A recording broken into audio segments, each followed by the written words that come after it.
Pastor David, Troy Smith here, and I got a quick question in regards to tithing. Do you really have to tithe when God owns everything? Hey, Troy, man, that's a good question. That's a good question that you asked about tithing. And quite frankly, I'm sure a lot of people watching this clip might have the same question. So they're probably thinking, I'm glad you asked it before I could. So, man, here we go. Again, as always, I hope I'm adding value to everybody that's checking out these clips. I don't claim to be the expert or know-it-all, but such as I have, I give unto you. So here we go, man.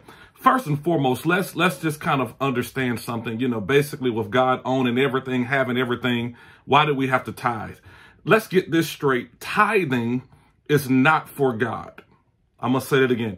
Tithing is not to finance God or to hook him up. As a matter of fact, let's get some biblical context here so that this can just make sense even practically. I believe, if memory serves me correct, Revelations chapter 21, I believe verse 21 also says that, you know, the 12 gates are made up of pearls, pure pearls. And the very streets, the very ground is paved with pure gold. And it's so transparent, it's like glass. So let's go ahead and get this straightened right now.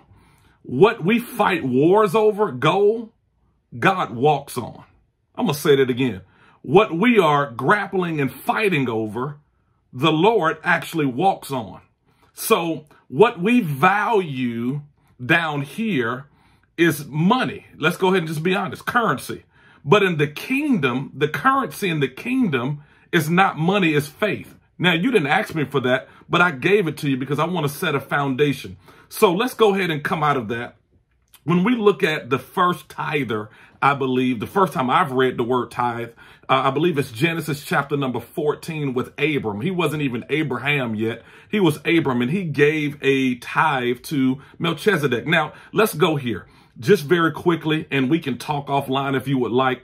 But tithing simply shows that you have a covenant between you and God. And everything that you have, you're saying through tithing, I have it because God gave it to me. No goodness of my own.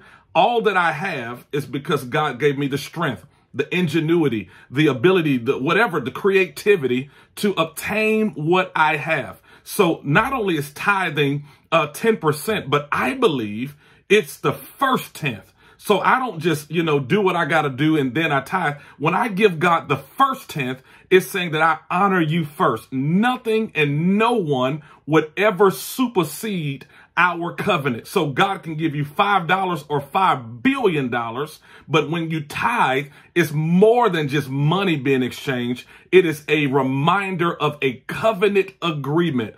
And I'm telling you, it's something about going into covenant with God. Because here's the thing, he only asks for 10 and he leaves you with the 90. Now, I believe in giving, free will offerings and all of that good stuff. But even the 90 now is set in divine alignment because you've honored God first. I could go on and on. There's so many scriptures that I could share, but I just feel led to just park right there. God does not need your money. Again, what we value down here on earth, he walks on in heaven. Also, tithing is simply a covenant agreement.